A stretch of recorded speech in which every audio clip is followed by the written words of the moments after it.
Peggy 3.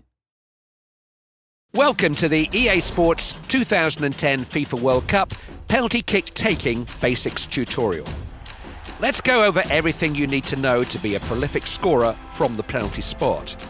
The two most important decisions you will need to make as you prepare for a penalty kick are where you want to place your shot and how much power you want to get behind it. First, let's take a look at the power. To power up a shot and start the run-up, press and hold the circle button. The faster your shot is, the more difficult it will be for the goalkeeper to read the trajectory and react to the shot. Fast shots also have the advantage of making it harder for the goalkeeper to keep the ball out of the net, even if they manage to get a hand on it. The more power you put behind a shot, the more error it will have though, so be careful when deciding to blast one, as overpowering can result in missing the goal altogether.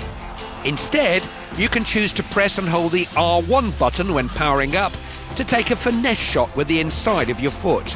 Finesse shots are not as powerful as laces, but will have less error. But simply learning how to control the power of your shot will not be enough to beat the best goalkeepers in the world.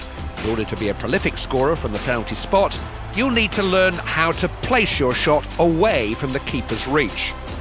Let's look at how to place your shot using the new completely analog aiming system. By default, you start aiming at the middle of the goal. From the moment you press the circle button to start powering up for a shot, you can hold the left stick to move the aim anywhere inside the goal. The longer you hold the left stick in any particular direction, the further your shot will go in that direction. Be careful with how long you hold the left stick, as letting go too soon will result in a shot closer to the middle of the goal, and holding it for too long will cause you to miss the goal altogether. Make sure you practice some penalties by going into practice mode before going into a match. You will be able to toggle the aiming system on and off by pressing the L2 button. This will reveal how fast the aim moves, so you get familiar with the new analog system.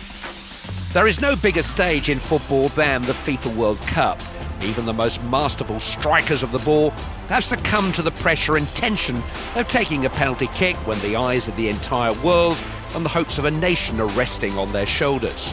So, no matter how much you practice your penalty kicks, it will count for nothing if you're not able to compose yourself before starting your run towards the ball.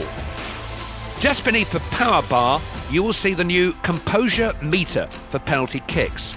The green and yellow sections are your composed sections, while the red part of the bar represents the not composed section. To take the kick accurately, you must stop the oscillating needle inside the composed section. If you miss, the further you are from the middle of the bar, the more error your shot will have. The needle will stop the moment you press the circle button to start powering up for a shot. The size of the sections is tied to the player's penalties attribute. Successful players from the penalty spot will have bigger composed sections, giving you a greater sweet spot and therefore more room for error. The speed of the needle will depend on a variety of factors, including game difficulty, how critical the penalty is, and how far into the tournament you've gone.